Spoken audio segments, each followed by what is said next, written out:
job.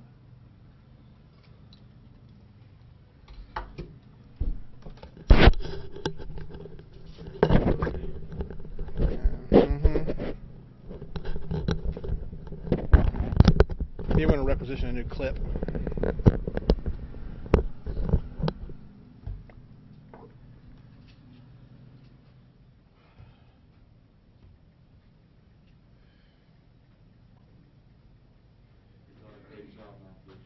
Check one. Everybody got audio? Yeah. Everybody's happy?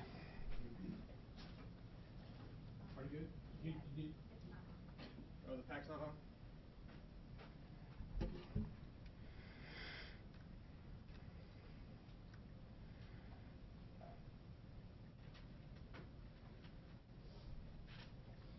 Oh, how about the on switch? That would probably help. You good to go now? Check one? Okay. I hear voices, Matt. I hear Scott's voice.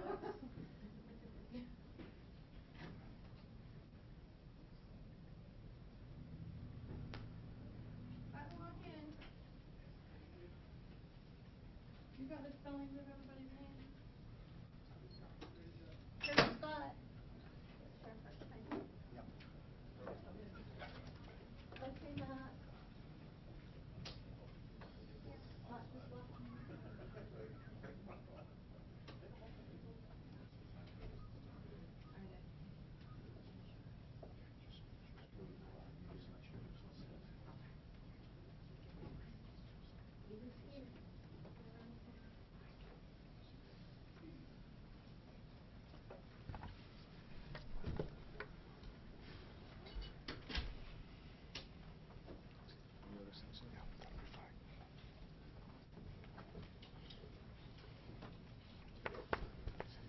Good morning, folks.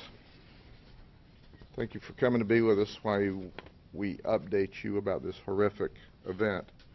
I'm joined today, as you know, by our awesome Superintendent Jackie Bird of the school system and Deputy Quintana, who had a very important role in this investigation yesterday afternoon. But let me start by giving you the events up to this date. It started as a typical Thursday afternoon.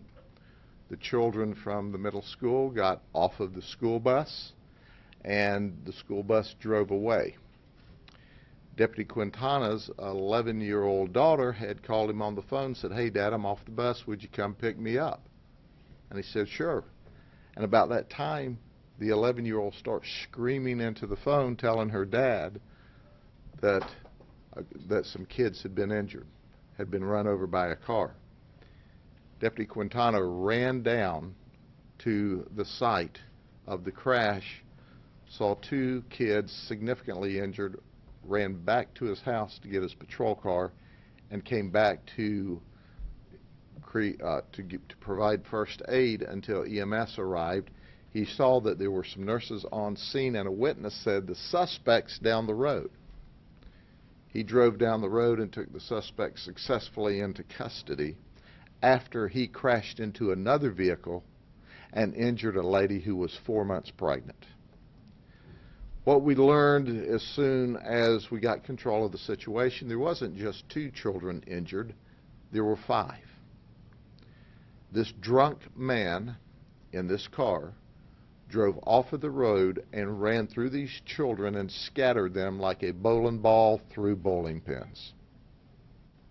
Then he left the scene.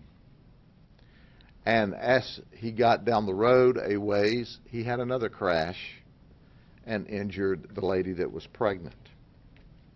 He was taken into custody. Deputy Quintana, upon taking him into custody,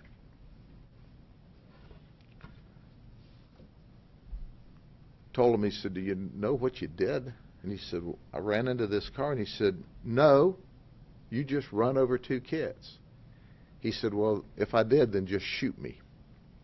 But let's talk about the suspect, John Camfield. They know him as Cam. He spent 18 years in law enforcement in the state of Mississippi. He had an alcohol problem. I talked to one of the sheriffs that he worked for. He worked for police departments and sheriff's offices. And the sheriff said, I've been in law enforcement a long time, and he was one of the very best detectives we ever had. He was an awesome interviewer. He knew how to put together good criminal cases. But he had a problem. Alcohol, the bottle. We checked, we found out that he's worked for 10 different law enforcement agencies in Mississippi between 1994 and 2012 when his career ended. He used to brag that John Camfield said that he and Captain Morgan's had a special relationship. Rum was his drink of choice. The detective started the investigation. He refused the breathalyzer test. As the investigation was ongoing, he was critiquing the traffic homicide detectives. He was critiquing their steps that they were taking and complimenting them that you guys know what you're doing around here. He refused the blood draw, so we obtained a search warrant. We had him down at the jail, and he was kind of lighthearted about all this. And Greg Gort, who is our lieutenant, knew him because after he came here, he was at one time the director of public safety for the old Cypress Gardens. And Greg said, Cam, you don't seem to understand what's going on here. You ran over 5 kids. And one of them is exceptionally critical condition. We don't know if he's going to survive. And he said, well, if that's the case, just put me under the jail. He then agreed to a breathalyzer in addition to the blood draw, and 7 hours after the crash, he still read a .14. Almost double the limit. 7 hours after the crash. Well, John Camfield's right. We didn't put him under the jail, but we put him into the jail, and our goal is that he never, ever, ever gets a chance to drive a car or walk around a free person again. As of this morning, the hospital has informed our traffic homicide folks that they don't see any way that Jaheim Robertson, who is only 13 years old, can survive his injuries. Juan Mina, who is 13 years old, was struck and has significant injuries, has a lot of broken bones in his face, but they expect him to recover. Then there's Jonte Robinson, who's 15 years old. He was slightly injured, treated, and released at the scene. Jasmine Robertson, who is 14 years old. Jonte Robinson and Jasmine Robertson. And Jasmine Robertson is the sister to Jaheim Robertson, who is very, very, very critical. And Ryan Price was also injured. So 3 were treated at the scene and released. 2 are currently at Arnold Palmer being treated for some significant issues. Ladies and gentlemen, we work traffic fatalities frequently. Last year, I think we worked 80 different traffic fatalities in the unincorporated area of Polk County alone. And every one of them are tragic. But not one of them last year rises to the level of the total disregard for human life that John Camfield created when he drove totally drunk, totally reckless, totally out of control, and run over those children. That could have been your children or my children or grandchildren. Millions of children across this nation yesterday afternoon and this morning and this afternoon are going to be standing beside the roadway to get onto or off of a public school bus. And these kids weren't in the road. They weren't misbehaving. They weren't cutting up. They were just being middle school children on their way home. Jaheim didn't make it home, and Juan didn't make it home. Now, before the superintendent, who was out most of the night and was back at the schools early this morning, talks to you, I want you to hear from Deputy Quintana. If you notice when he walked in the room, he doesn't normally walk like that, but he can testify after you run a few blocks barefooted that it's kind of rough on your feet. So we're not even going to let him work tonight as much as he wants to. He's got to go home and heal up a little bit himself. But he did what a deputy should do, and he certainly did what every father should do. Tell him what you know. Yes, sir, Sheriff. Thank you. How you doing? Yesterday, I received a phone call from my daughter, as I always do. When she gets off the bus, we have a routine. She calls me to make sure that I'm home and that I'm going to be able to go pick her up or watch her walk to the house.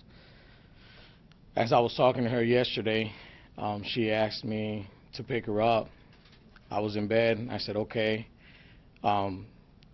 Literally about 3 seconds later, she starts screaming frantically, Dad, help me, Dad, I need your help.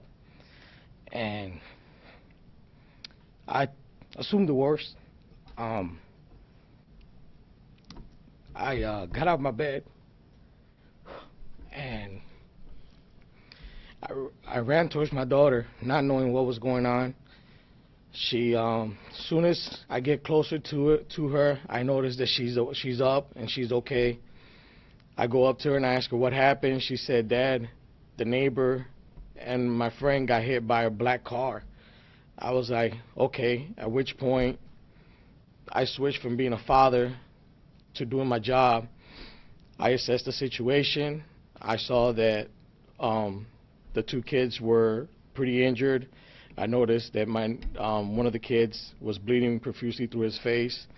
I asked him to sit down, at which point other parents arrived on scene, and I ran back to my home where my patrol car was located. I grabbed my car because inside the trunk we carry our first aid kit. As I got home, I didn't have any shoes. I yell at my wife, ask her to give me some shoes. She throws me some sandals and the keys to my patrol car, and I immediately go back to the scene.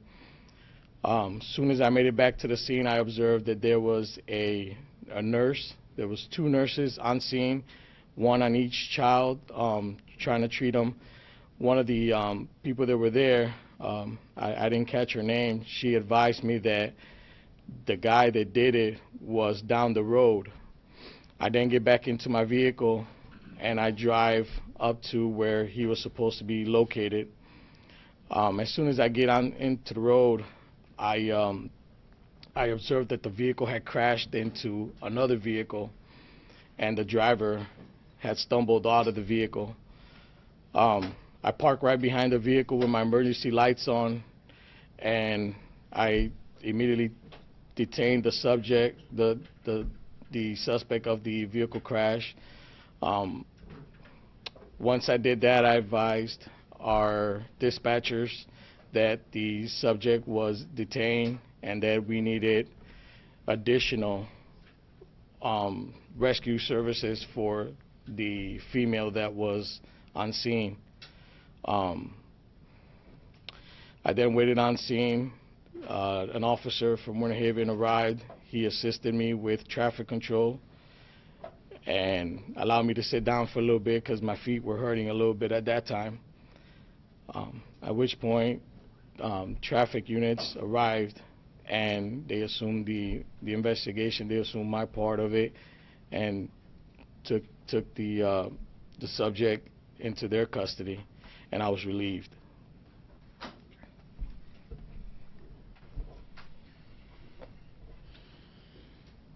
Good morning.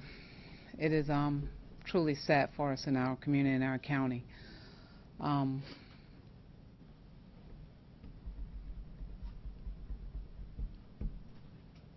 As you heard the sheriff say that Jaheim and Juan. They did not make it home. They're in Arnold Palmer.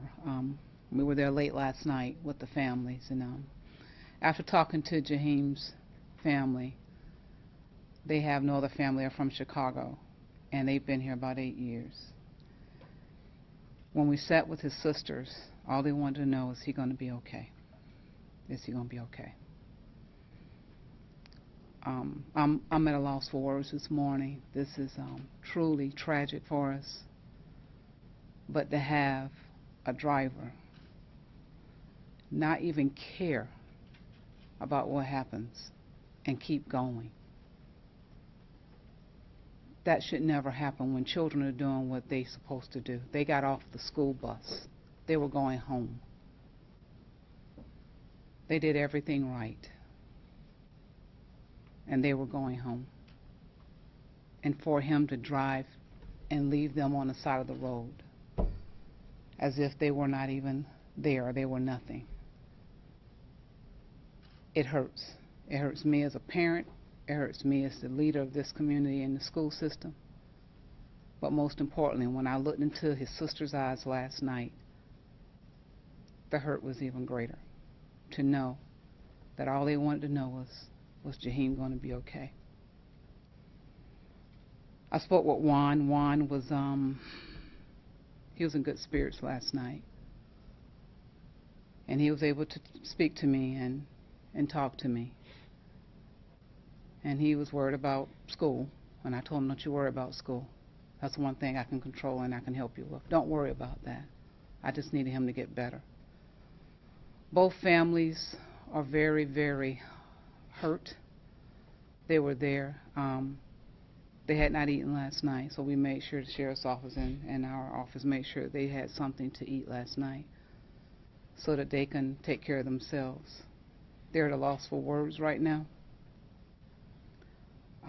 They could not come to grips with what happened, but they did ask for our prayers. So as our community, as we rally around, what we can do for them right now is to pray for them. And let's just uplift them and let's pray that those siblings, Jaheim's sisters, can find that answer that they need, because they're wanting to know if he's coming home, if he's going to be okay. Any questions? What time did the actual incident happen? About 5 p.m. yesterday afternoon. Why so long to notify the media? I'm not even going to entertain that question. Deputy Quintana, can you talk to us about what it was like to show up to a scene like that, to see those kids on the floor, and the impact it made on you and those kids as well? Because it must have been life-changing, not only for you, but you're an adult, these teens. Honestly, I mean, I've been doing this job for almost 4 years, and I've seen a lot. I've been involved in a lot.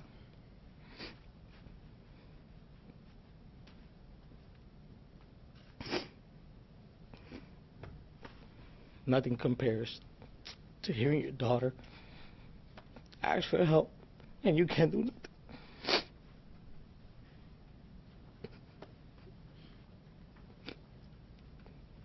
Any other questions? Can you just talk about the fact that this was another law enforcement officer or a former law enforcement officer? You know, when Deputy Quintana arrested him, he actually made this statement about, give me some respect. I'm a law enforcement officer. Well, no, you're not a law enforcement officer, and you deserve any respect at all. Because law enforcement officers don't act like that. People who are wannabes and shouldn't be's may act like that, but professional law enforcement officers don't get in the car and act like that. But this is a guy who was an alcoholic, who bragged about loving Captain Morgan and his rum, and he is a total embarrassment. And Deputy Quintana arrested him. Our traffic homicide people have him locked up, and that's where we intend to keep him, hopefully for the rest of his life. So he's put people in jail. Now he's going to get to see it from the other side. And is this his vehicle right here? This is his vehicle. And so can you just tell us are at Arnold Palmer? The children are at Arnold Palmer Hospital right now, Jaheim and Juan. Both are there. Yes. And so, The other three were treated at the scene and released. but Jaheim is still alive right now. Jaheim is still alive, and we are told by the hospital, and I'm not sharing anything with you that hasn't been shared with the family, he is extremely, extremely critical conditions, and it's doubtful that he can recover. Sheriff, when you look at this vehicle, I mean, that's some serious impact to damage a vehicle to that degree. I mean, he had to really mow these children down. Well, he not only hit the children, he hit another vehicle as well.